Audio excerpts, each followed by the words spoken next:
नमस्कार दोस्तों, SBS security के मॉर्निंग पॉडकास्ट में आपका हार्दिक स्वागत है। आइए देख लेते हैं कि कल के सेशन में क्या हुआ है और आज ऐसी कौन सी कंपनियां हैं जो फोकस में रहने वाली हैं। तो दोस्तों, लगातार दूसरे दिन हमने देखा कि मार्केट खासकर जो फ्रंटलाइन इंडेक्स है वो एक फ्लैट क्लोजिंग देते हुए नज़र आया है, जहां पे सेंसेक्स के 27 पॉइंट नीचे गिर करके 79,897 के आसपास बंद हुआ है। निफ्टी मिड कैप में गिरावट 8.5 पॉइंट की रही है और ये 24,315 के आसपास बंद हुआ है। हालांकि ब्रॉडर मार्केट में एक्शन बढ़िया था। निफ्टी मिड कैप इंडेक्स करीब 0.4% और स्मॉल कैप इंडेक्स लगभग 0.7% ऊपर बंद हुए हैं। अगर मैं बात करूँ गेनर्स और लूजर्स की, जो टॉप गेनर्स रहे हैं निफ्टी में वो ONGC, Coal India, ITC, Tata Motors, Asian Paints, HCL Tech. जबकि जो गिरने वाले जो शेयर्स हैं वो Tata Consumer, Bajaj Finance, MNM, NTPC, Power Grid और एलएनटी। आइए बात करते हैं सेक्टरली क्या परफॉर्मेंसेस थे। तो कल के सेशन में जो पावर सेक्टर है वो सबसे बड़ा गेनर रहा, जहां पर बढ़त लगभग 1.2% की देखी गई है। कंज्यूमर ड्यूरेबल लगभग 0.25%, मेटल लगभग 1/3% ऊपर बंद हुआ। जबकि सबसे ज़्यादा गिरने वाले जो इंडाइसेस थे वहीं रियलिटी, जहां पे गिरावट करीब 1.4% की देखी गई और ऑटो इंडेक्स लगभग 0.4% नीचे बंद हुआ है। मार्केट बेस जो है कल के दिन अच्छा था। 2172 कंपनियां एडवांसेस कैटेगरी में और 1739 कंपनियां डिक्लाइनिंग कैटेगरी में रजिस्टर हुई हैं। इस बीच करीब 144 ऐसे नए स्टॉक हैं जिन्होंने 52 सप्ताह का हाई बनाया, जैसे Britannia, federal bank, Grasim, IREDA, ONGC, RVNL और जोमेटो। जबकि 8 ऐसे नए स्टॉक हैं जिन्होंने 52 सप्ताह का लो बनाया है। बात करते हैं इंस्टीट्यूशनल इन्फ्लो की, तो यहाँ पे FII कल के सेशन में 1137 करोड़ रुपए की सेलिंग के साथ में कैश मार्केट में इन्होंने सेलिंग की, जबकि DI ने 1677 करोड़ रुपए की बाइंग की है।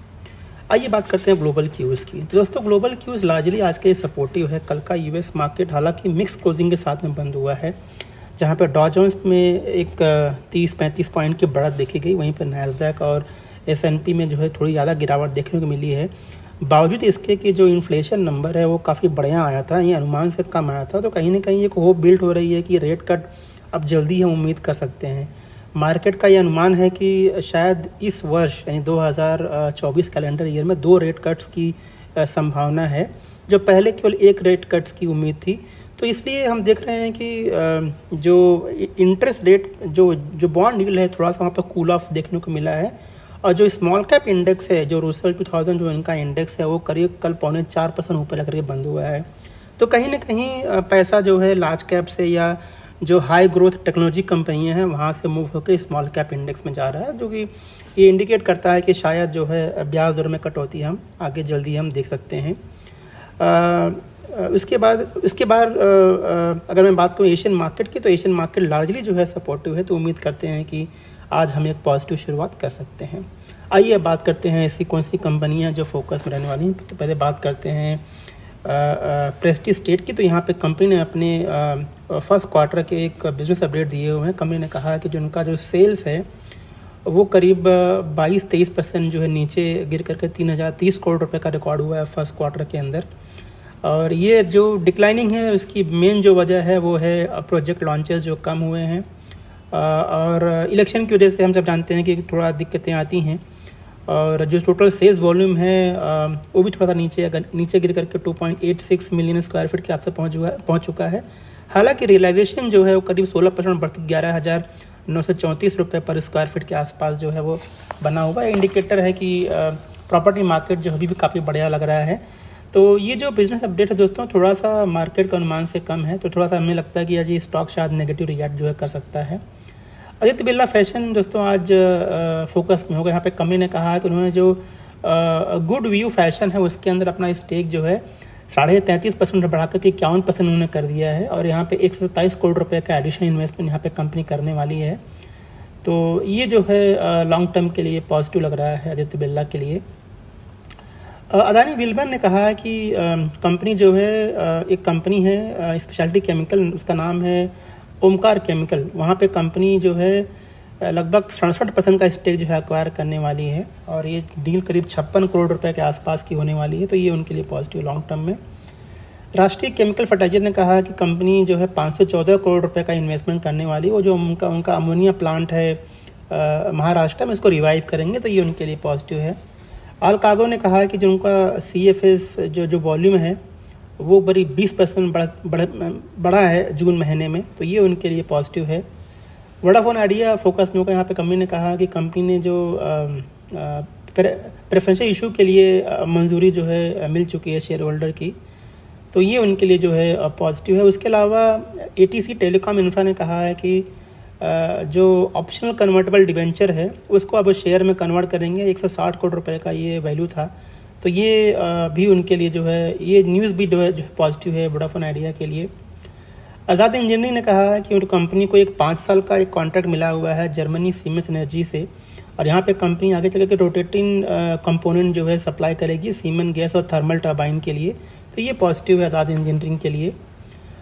इंफोसिस ने कहा कि कंपनी को जो है एक जो है कॉन्ट्रैक्ट मिला हुआ है डेलवेयर डिपार्टमेंट ऑफ लेबर, जो कि यूएस का जो है ऑर्गेनाइजेशन है, तो ये उनके लिए जो है पॉजिटिव है। एलटी फूड्स ने कहा है कि वो अपने फ्रूट प्रिंट्स यानी जो उनका बिजनेस है वो यूके में एक्सपांड करना चाहते हैं, और यहाँ पे कंपनी करीब 1 बिलियन पाउंड का जो मार्केट साइज़ है वो वहाँ पे देख रही है कि इसको कैप्चर करें, और अगले 5 सालों में करीब 100 मिलियन पाउंड का बिजनेस जो है वो उम्मीद कर रही है कि ये कंपनी जनरेट कर सकती है, तो ये लॉन्ग टर्म में पॉजिटिव है। ओरिएंटल रेल इंफ्रा को जो है 434 करोड़ रुपए का ऑर्डर मिला हुआ है रेलवे से, और यहाँ पे कंपनी करीब 1200 बीवी CMC वैगन्स जो है सप्लाई करने वाली है, तो ये पॉजिटिव है ओरिएंटल रेल इंफ्रा के लिए।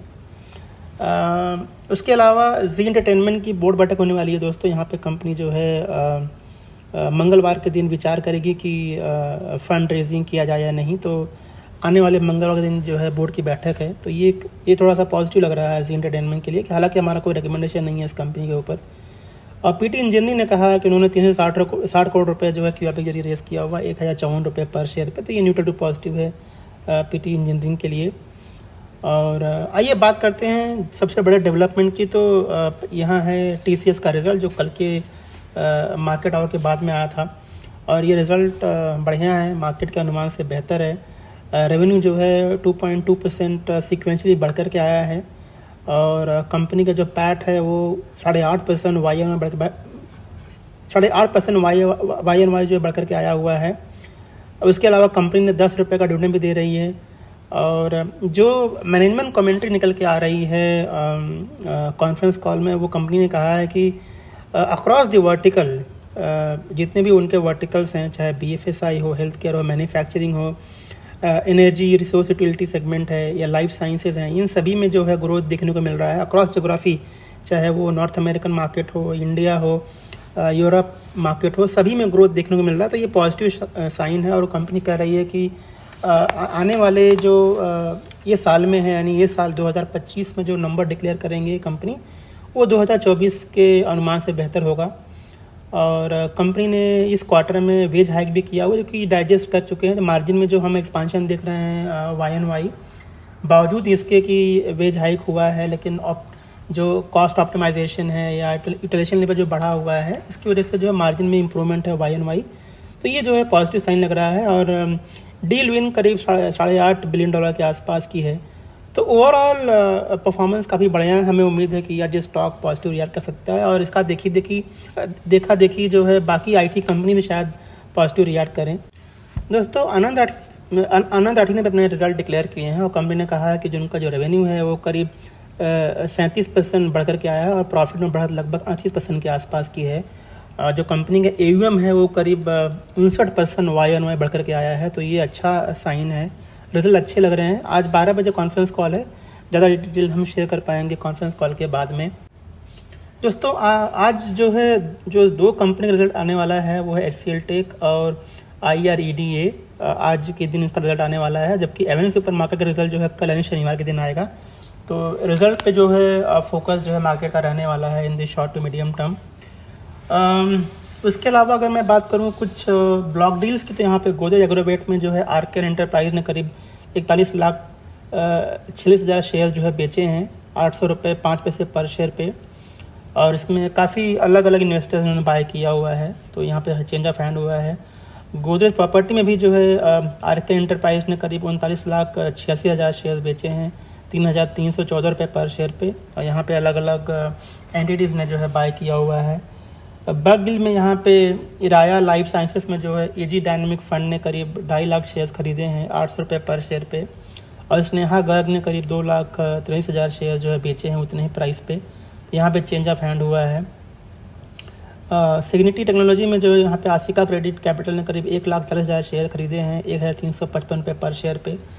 और अगर मैं बात करूँ कॉर्पोरेट एक्शंस की, तो यहाँ पे आज ढेर सारी कंपनियों के जो है डिविडेंड के लिए एक्स डेट है, जैसे AU Small Finance Bank, Anantraj, Birlasoft, Axis Bank, Ujjivan Small Finance Bank, Utkarsh Small Finance Bank, Indian Oil, IRM Energy, Kirloskar Pneumatic, Mahindra Life Developers, Petronet LNG, Piramal Pharma, Sun Pharma. तो एक लंबी लिस्ट है जहाँ पे आज कंपनियों के डिविडेंड के लिए एक्स डेट है दोस्तों। तो ये था हमारा आज का मॉर्निंग पॉडकास्ट। हमें नियमित रूप से सुनने के लिए आपका बहुत बहुत धन्यवाद और आज के ट्रेड के लिए शुभकामनाएं। Investment in securities market are subject to market risks. Read all the related documents carefully before investing.